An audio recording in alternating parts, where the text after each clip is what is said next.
Okay, we're almost good to go, and I want to trust you're hearing me.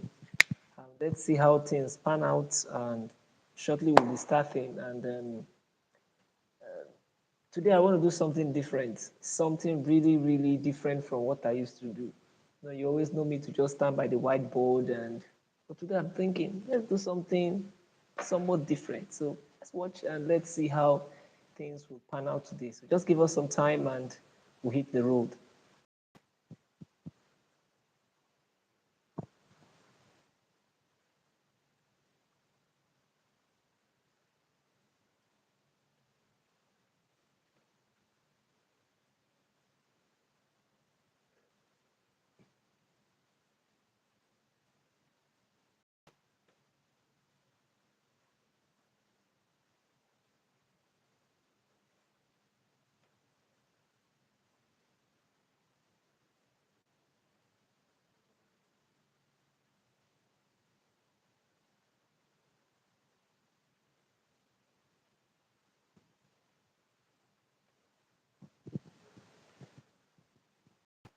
Okay, so good evening. If it's evening in this part of the world, I know for one of those lessons I take overseas, it's in America, this should be about afternoon now, or going towards, yes, about afternoon, thereabout. You're welcome to Mamu with Jarvis, and you're on to the Midnight Sun Project. Like I said earlier, today in today's episode, I will not be carrying a marker, to mark writings on the board or whatever, but do something more, to do something more, hold on a minute, please. To do something more strategic and something more tactical. Today, this evening, we'll be focusing on an aspect of um, an exam taken in Nigeria. We call it the NECO BECE exam. That is the NECO BECE, usually taken by students who are in grade 9, or what you may call JSS 3. It's a very important exam that guarantees whether you're going to move to what they call the career classes. So we will focus this evening on mathematics. Mathematics. More often than not, when students hear maths, there's this kind of fear. Mathematics again.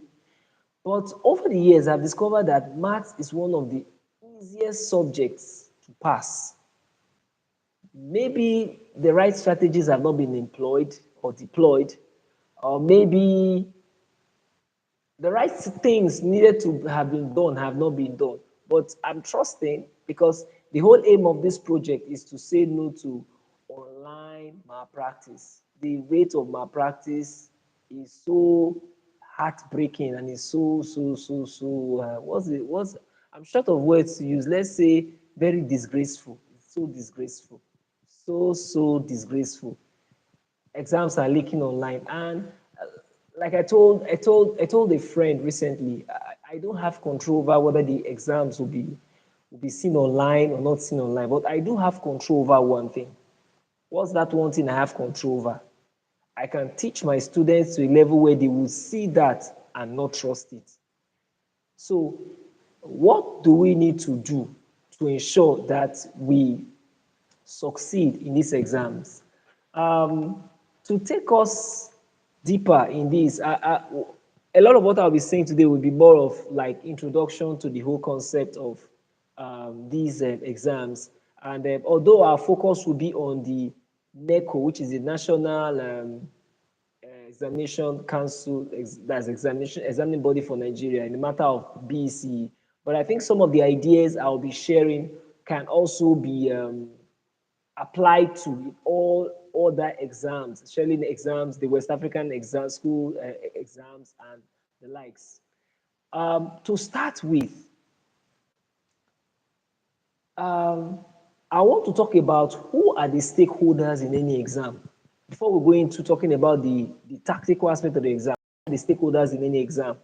Now, for any exam to be successful, number one, there's an examining body setting rules under integrity to ensure that when students are awarded specific grades, they deserve that grade.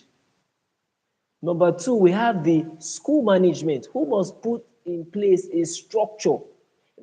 I'm very emphatic on the word structure. Put in place a structure that will ensure that teachers, students work well to ensure that they succeed under integrity. Number three, we have the students. These are the ones who are the people writing the exams. They write the exam. We have the teachers. They provide support for the students by wealth of their experience to ensure that these students are prepared well for this exam. We have the parents. Parents are the ones in very clear terms pay the school fees and things like that, provide moral support and the likes. But it is important to take note that in all of these I have mentioned, a few of the factors can be controlled. We have control over. Number one, the teacher, and number two, the students. Now, a teacher who has decided that he will not do malpractice has set a very good tone for his students to succeed. I come again. A teacher who has decided not to do malpractice has set a very good tone for the students to succeed. I have a very simple policy. If you fail it, you write it again. And this is something that has driven me to dig deep into mathematics and to see ways in which we can make students perform better at maths. I started my teaching career with further mathematics, and then I moved to maths. I had some setbacks, especially in teaching further maths, and then got me really thinking of a need to upgrade. And much later, I discovered that there were students coming into secondary had a lot of knowledge gaps, so I had to drop to primary to take students in primary. And by way of always taking them, I began to understand what the knowledge gap was and how we could actually provide support to fill that gap. Now, to put this in perspective, I've talked about the stakeholders in any exam. I'll come again, maybe if you missed that. We have the examination body or the examining body. We have the school management who puts in place structure. We have the students, we have the teachers, and we have the parents. All of these stakeholders provide something very important to the overall well-being of the exam. Maybe in some future editions, I will take out time to talk more on the stakeholders because I've seen different exams. If you watch Cambridge exams, man, the examining bodies the examining body are top notch. You can't. There's a structure in place that even when you do malpractice, you'll be caught. And I'm trusting that our own examining bodies like the WASEC and the NECO will come to that level where we can begin to check these things well. Students write Cambridge and they don't do malpractice and they still do well. Why? Because there's something the examining body brings into the cards and enables students to know that they really must prepare very well for it. So, but that will be in some other editions. Like I said, it's more of an introduction. So I'm just trying to scratch the concepts, and in future editions, we'll try to dig deep for what I call what to do.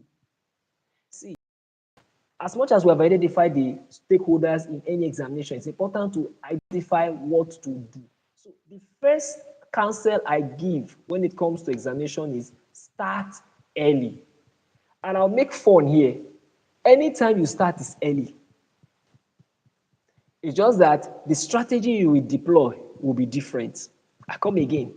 Anytime you start is early. I know a lot of profs and lecturers or those who are into this industry will argue.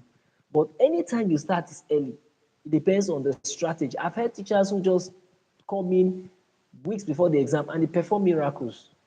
I've had teachers who have taken for a long time and have also done well. Anytime you start is early, but what's important is the right strategy. For every exam, technically, especially if you're dealing with either the junior secondary school exam, whether at Cambridge or whatever, or the senior secondary school exam, you usually have 2 to 3 years to prepare your students. 2 to 3 years to prepare your students. And understand that not all students will understand at the same rate. And that's why that time lap is given. That time is enough to prepare any student for the exam. So you must have the right strategy. Right strategy. I'll come much later to talk about right strategies. Next thing you need to do is do your analysis. I think that is something that a lot of these learning management softwares provide for schools today. You discover that a lot of schools are doing well, not just because of strategies, but because they are able to do proper analysis of their results. Now, we had the results out and we did analysis of them, and you will be shocked at the pattern.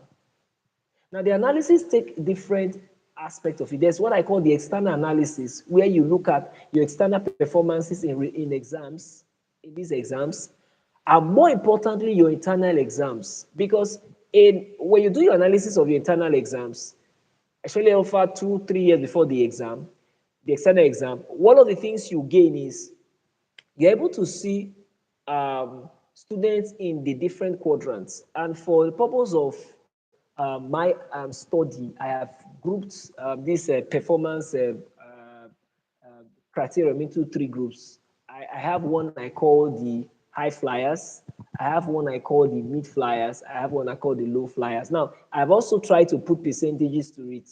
Now, you're a teacher in a class teaching students. What I'm saying, I may not just apply to math alone. It applies to every subject. These strategies can apply to any subject, just that you may just do a little tweaking on it and get the results you want. Now, for mathematics, you do the analysis. I have a take on it. Now, what I do is this. I have 3 bandwidths or 3 bands. I have one I call above 70. If any child is scoring above 70, but actually when you take into consideration their terminal exams, scoring above, I mean the third term exams, if they're scoring above 70, that's a good one. So that child is good to go. At least by the end of JSS2 or SS2, that child is good to go. It means that that child can give you A with the right kind of motivation. Now, there's the other group I call the um, 50 to 69 group. Now, the 50 to 69 group, I usually call this one the group that are the group that are more or less in their transition stage. This group of students tends to, or rather, they tend to fluctuate. Now, these are the groups you need to work on. May not be as much as the next group I'm going to mention, but you need to work on them very, very well. More often than not, this group require you to supervise them more. The 70 to 100 may not require so much supervision. All they will require is more work, and shuffle them within that category, and you discover that they'll be able to do very well. Now, the 50 to 69 group, these are the group you need to supervise. And supervision may not be very serious, but you need to supervise them. You need to guide them on the objective, what they need to take care of to get that result. The last group I call the group that are the red flag group. These are those from 0 to 49. And I've had people ask me, why are you taking that white band? Because any child who is not scoring up to 50 in an exam is a red flag. It's a red flag. I've had sometimes I could drop it to 40, but I usually say from 0 to 49. It's safe. It's very safe. Now, how do you handle this group? The best way to handle this group is to take them from the beginning. Go back to the matrix. Take them from the beginning. And for this group, you may need to do topic by topic. Start from grade 7. Take them from grade 7. Take them week after week, especially when they are in their certificate class. Take them week after week, week after week, week after week. Don't be in a hurry. Week after week, week after week. And then you see them begin to progress. If they're in SS class, especially if you discover that the child is scoring below not 40. Please, for the first one, for the first half of the term, take that child back to the GSS category. And you say, can you be embarrassing us like that? No, take the child back to that GSS category. And what you will do is this: let the child go through those fundamental topics. And when you bring the child back to the classroom, now this will be done concurrently as he's doing his normal classwork, he's going back there. You discover that the child's ability to assimilate the concept will begin to improve. More often than not, students don't do well because students category don't do it because there is something blocking their assimilation, their ability to catch up what you're saying. So you need to take them back and start afresh. So I think if you apply that, it will help. Something else you must notice during analysis, this is more like crash program analysis, but the truth of the matter is that at the end of every session, you should be able to know students who will cause problem for you. And so what do? You provide more support for them. Like something I've done by the grace of God, something I've done for myself in preparing my students now for this grade 12 exam, the external exam coming up next year, is that I have been able to identify students who may pose a threat to my results. So what I will do, what I plan doing now is to isolate them and give them special coaching. Now, sometimes students who are not doing well in class may require isolated treatment. They may be very timid and shy to flow with the normal pace of the class. So you need to identify them and find fun ways to address their needs. Now, another important thing you must take note of in what to do is you must work on their confidence level. I'm a fan of Jose Mourinho. People have their reservation about him and things like that, but I picked a few things from him that I think can help us. Success is a mentality thing. To succeed in any exam is a mentality thing. The last junior WAEC exam, I was privileged to, we had a math teacher, but I was privileged to provide a bit of external support. And for the 3 days, because I do that always in my school, once it's getting to the exam for GSS3, I always engage them. In fact, sometimes before the exam, on the day of the exam, I'm with them. I'm like a coach for the exam. I'm talking them. I'm putting all their psyche together because more often than not, students fail because of poor psyche. So you need to psych them up. You need to talk them. You'll be surprised. At the end of the exam, one came to me and said, "Sir, we love you." I was smiling. You understand? I was smiling because why? Once a child's confidence is well addressed, that child will end up doing well in the exam.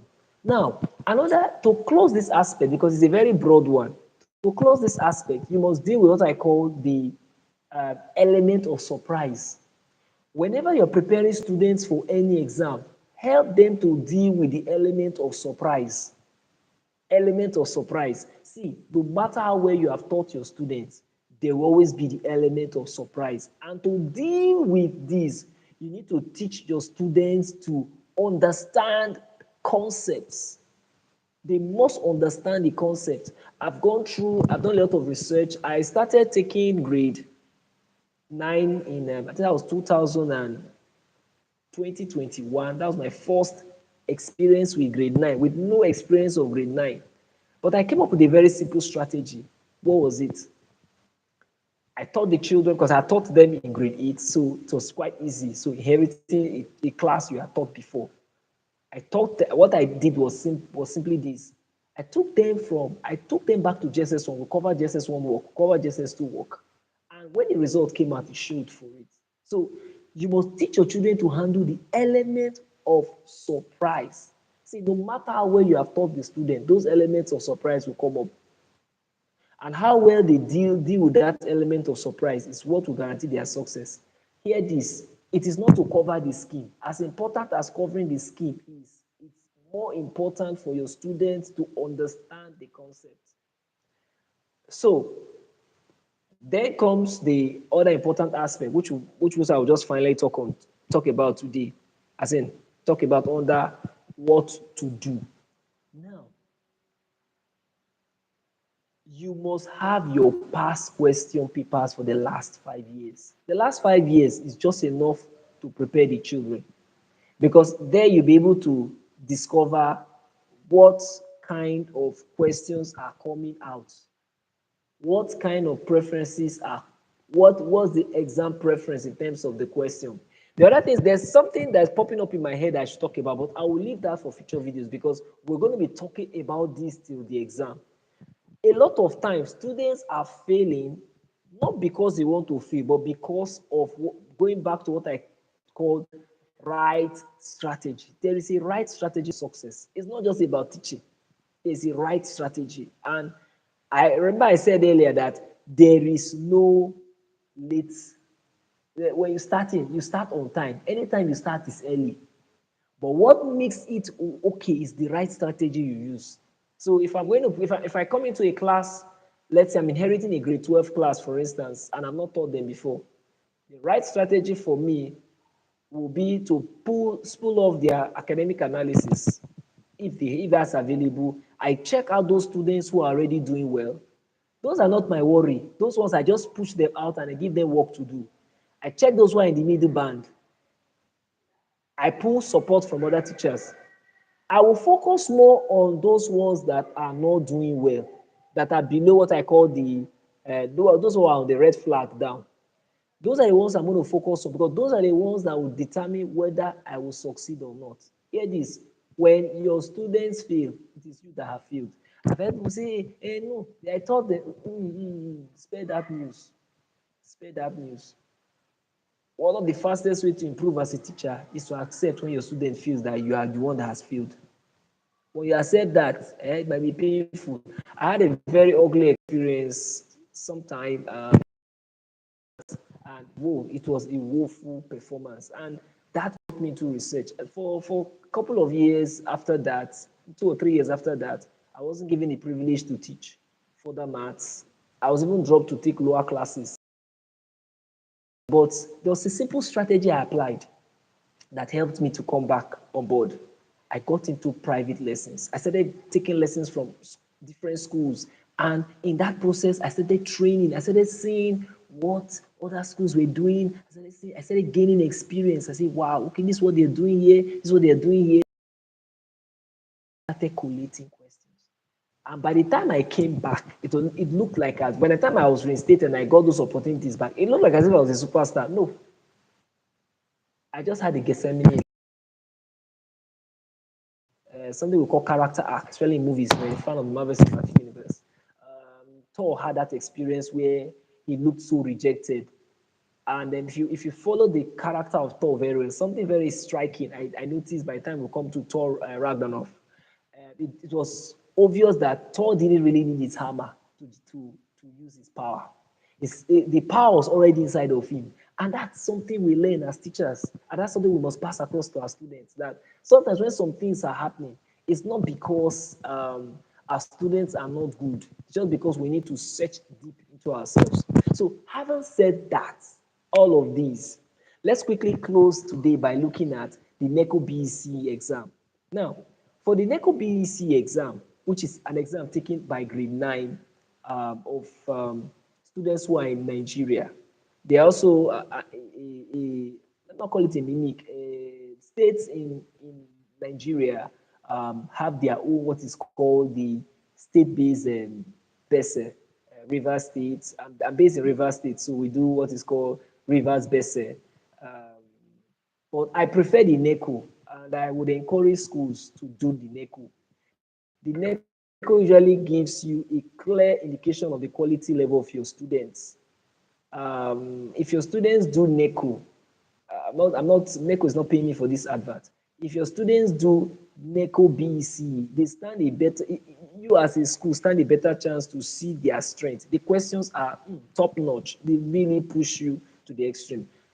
My description may be subjective because I'm not, I may not be able to tell what happens in other states. I can only say more about maybe Delta states, maybe I'm River State, so I can say more about that. But the NECO BEC is something you want to try. So we come to NECO BEC mathematics. So how does it work?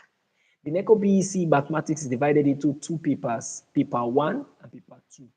Paper 1 is for 1 hour 20 minutes and paper 2 is for 1 hour 20 minutes. And this translates to the fact that every question, and each of these 60 questions each. So NECO BECE paper 1 is 60 questions.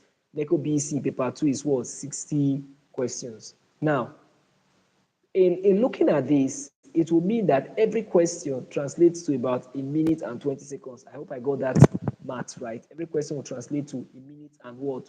20 seconds. Now, aside being 1 hour 20 minutes, something students must take note of in preparing for this exam is that there are questions that you should solve in 10 seconds. There are 5 seconds questions. There are 3 minutes questions. So while we talk about the average, it's important for you to know that you must manage and make good use of your time. But that's not the discussion. That's not the discussion for us today.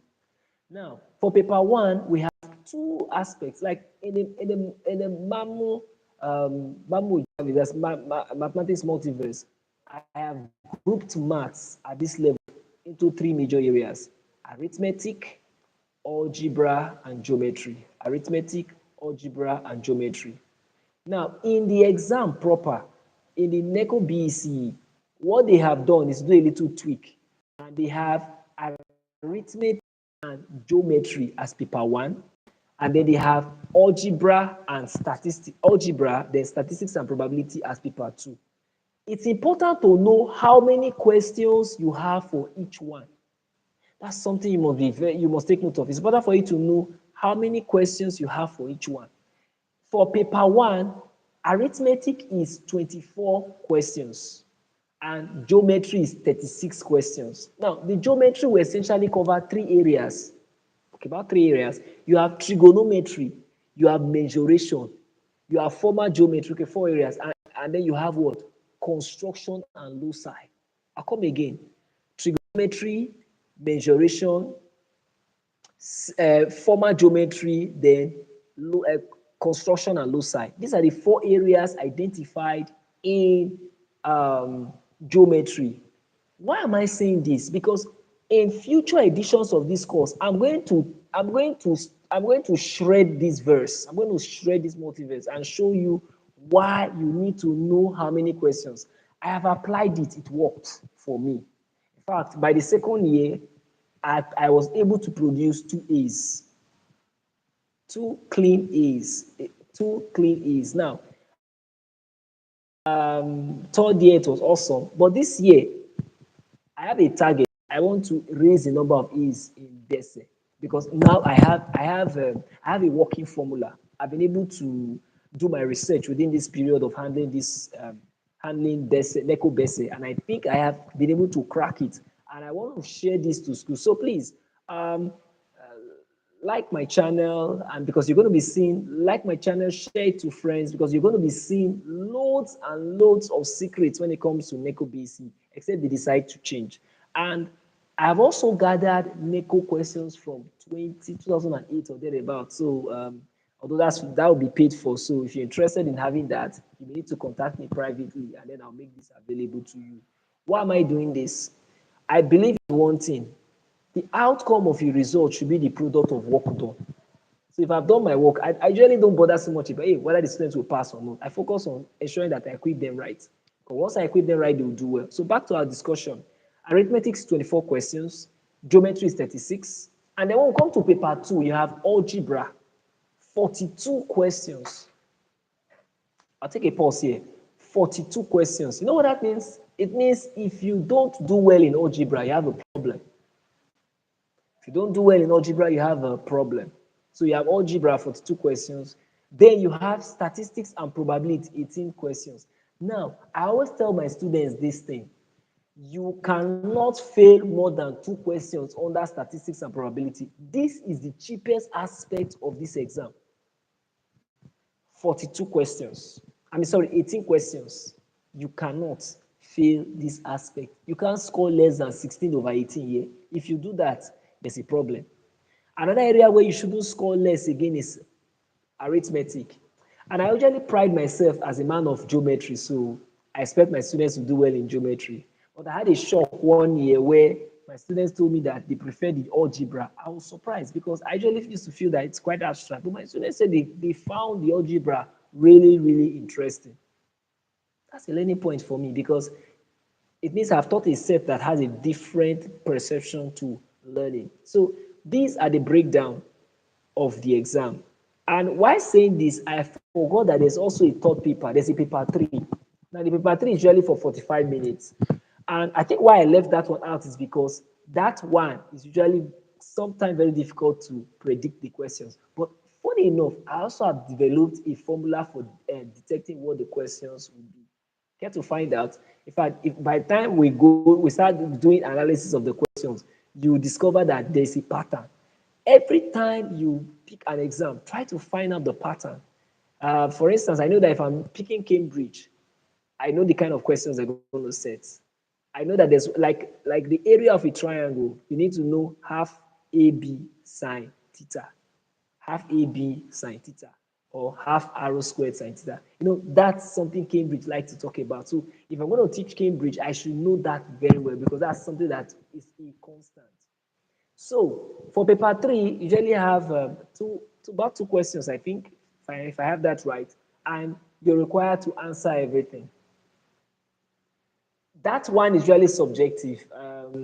By the time we begin to get close to the exam, and with analysis I've done, I'll be able to tell you, okay, these are where I'm suspecting questions to come out from. So you discover that paper 1, I've told you, is arithmetic, 24 questions, geometry, 36 questions, and paper 2 is algebra, 42 questions, and then we also have statistics and probability, which is 18 questions, making a total of 120 questions. As we proceed, I'm going to see, it's a very detailed work I've done. I'm going to tell you how many questions to expect as subtopics and what are the subtopics you should not bother yourself worrying about. That's it. These things are very, very predictable. So I believe I've given you so much tonight. I believe I've given you so much tonight. I decided to take this tone to our discussion tonight because it's not just to solve the questions of the board. You, as a teacher, especially if you're a teacher, or perhaps as a student, you are a self, you need to get your strategy right. It's not about how many hours you read. In fact, I play the keyboard. If you watch carefully, there's a keyboard here. I did that on purpose. I have a keyboard set with me here. Um, one of the things I have learned from the keyboard is that prior to now, we always have this notion that we really have to, score songs, stress ourselves and whatever. But if you go online and look for somebody called Stevie Ridley, I think that's the name, you see his technique, and he's been a motivation to me to come up with ideas to make um, the learning of mathematics more interesting. I've also seen that the people in vocation always churn out A's every year, and I've asked myself why, because they're able to come up with ideas and strategies that make the learning fun. So while you're preparing your students for this exam,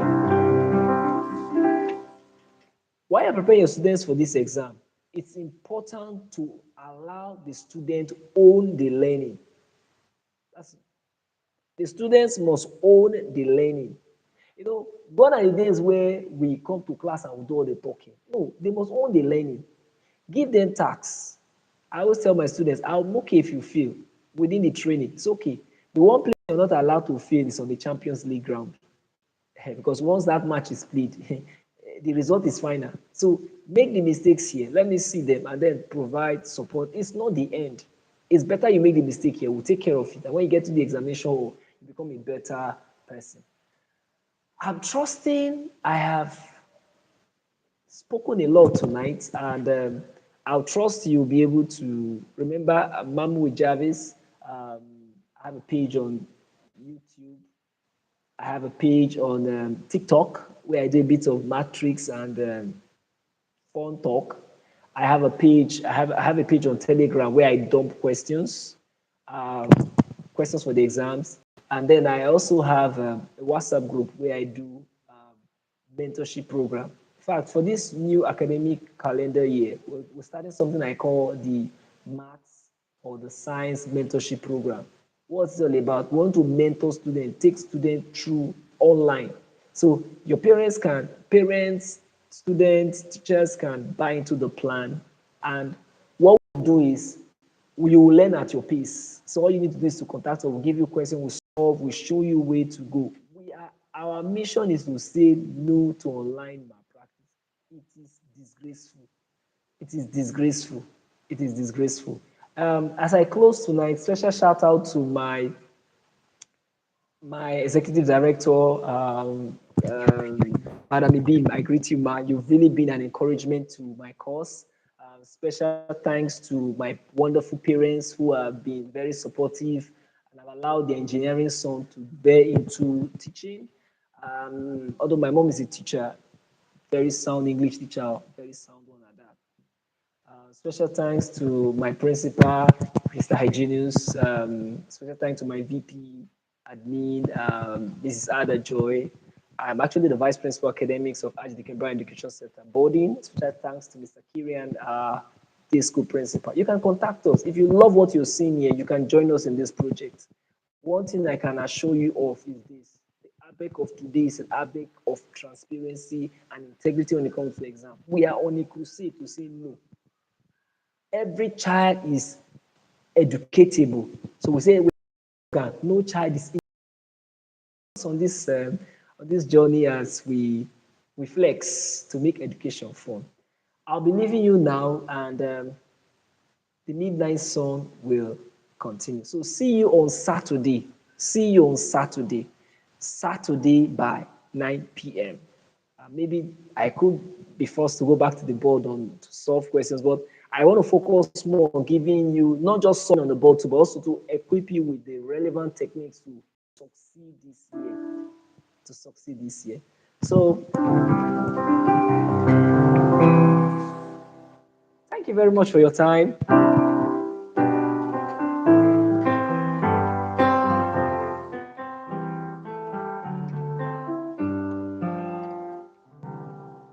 This is Mamu Javis signing out. Thank you.